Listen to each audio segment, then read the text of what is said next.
Kif nhar l-24 ta' Diċembru tħabbar li ntlaħaq qbil relazzjoni futura bejn l-Unjoni Ewropea u r-Renju Unit, bdew il-preparamenti neċessarji kemm fuq livell Ewropew u anki fuq livell nazzjonali biex jiġu approvati l-ftehimiet u jidħlu fis-seħħ b'mod proviżorju mill-ewwel ta' Jannar.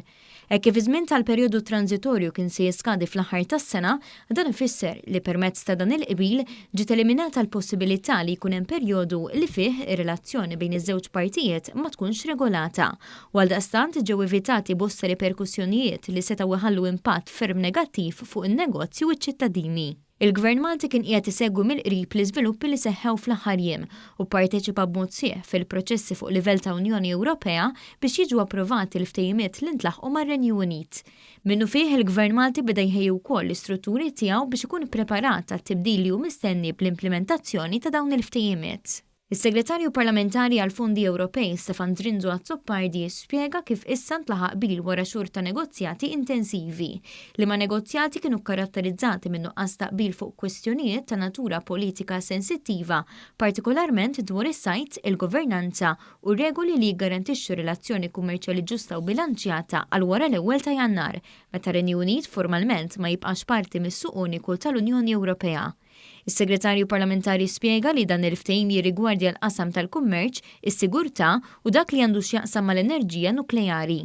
Fost diversi affarijiet importanti li ġew maqbula, hemm dik li mill-ewwel ta' Jannar il-kummerċ bejn l-Istati Membri tal-Unjoni u r-Renju Unit ser isir mingħajr ebda tariffi u kwoti fuq l-importazzjoni u l-esportazzjoni. Barra minn hekk, permezz ta' dan il-qbil se tiġi assigurata l-konnettività bejn it-territorji taż-żewġ partijiet, kemm bl-ajru kif ukoll bl-art, filwaqt li se jkun hemm ukoll kooperazzjoni fuq is-sigurtà. Tal-fokus li hemm huwa dak li għandu x'jaqsam mal-qasam tal-kummerċ fejn hemmhekk wieħed irid isemmi li ntlaħaq ftehim milli l-prodotti taż-żewġ naħat, jiġifieri tal-Unjoni Ewropea lejn ir-Renju Unit u tar-Renju Unit lejn l-Unjoni Ewropea jiċċaqlqu mingħajr ma jkun hemm kwoti u mingħajr ma jkun hemm tariff. Minkejja dan il-qbil mhux kollox mitmum għaliex dawn il-ftehimiet ta' aktar minn 1200 faċċata għad iridu jiġu approvati minn kull stat membru tal-Unjoni Ewropea, mill-Parlament Ewropew u mill-Parlament tar-Renju Unit.